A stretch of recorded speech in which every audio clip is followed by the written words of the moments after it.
السلام عليكم ورحمة الله وبركاته. ازيكم عاملين ايه؟ لو مهتم جدا ومفيد فعلا من التطبيقات اشترك في القناة وفعل زر الجرس عشان يوصلك كل ما هو جديد ومفيد فعلا من التطبيقات في القناة. عندي اضافك التطبيقات الحديثة اللي بتسهل لك حياتك اليومية والتطبيقات الفيك وكمان التطبيقات الهاكر. النهارده ان شاء الله مع شرح تطبيق جديد واسمه ديبت باي اوف بلينر. التطبيق ده مساحته 1 ميجا و9 من 10، محمله اكتر من 500 الف شخص.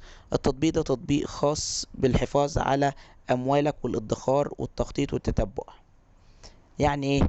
يعني التطبيق ده خاص لو عليك ديون او عليك اقساط او عليك اي فلوس او قرض شخصي او قرض عربية او قرض واخده مثلا علشان اشتريت بيت، اي حاجة. فالتطبيق ده بيساعدك ان انت هتسدد القرض ازاي. اول حاجة بيحسب لك التطبيق ده القرض اللي انت واخده ده قد ايه، ويشوف المدة اللي انت هتسدده فيه، ويقدر يحسب لك المدة اللي انت هتسدده فيها، ويقدر يقول لك على المبلغ اللي انت هتدفعه كل شهر.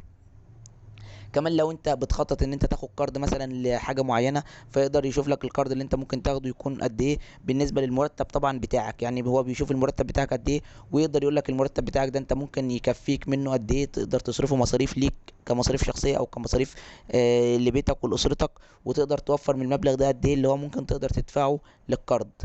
قرض بقى زي ما انت عايز، بقى قرض هيكون مثلا اللي عايز تشتري بيت، قرض عايز تشتري عربية، قرض لو عايز حتى تسدد الضرايب اللي عليك، او الضرايب اللي عليك عايز تسددها على نظام اقساط او اي حاجة من الحاجات دي. فانت بتقدر ان انت تشوف الحاجة اللي انت عايز تدفعها او الفلوس اللي انت تقدر تدفعها، والتطبيق ده بيقدر يحسبها لك بشكل منظم، ويقدر كمان ان هو يحاول يوفر لك من مصاريفك الشخصية علشان تقدر ان انت تسدد قروض عليك، او تقدر ان انت تعمل قرض تسدده او اي حاجة من الحاجات دي.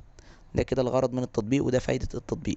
مشكلة التطبيق ان هو بيتضمن اعلانات وبيطلب منك الاشتراك وشراء التطبيق، بالاضافة ان التطبيق كله بيكون باللغة الانجليزية مفهوش لغة عربية.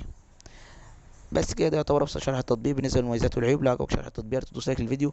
لو عايز شرح تطبيق معين رسيب في الكومنت. لو شفت ميزه او عيب للتطبيق في اي تحديث من التحديثات القادمه اكتبها في تعليقات الفيديو. شكرا، سلام عليكم.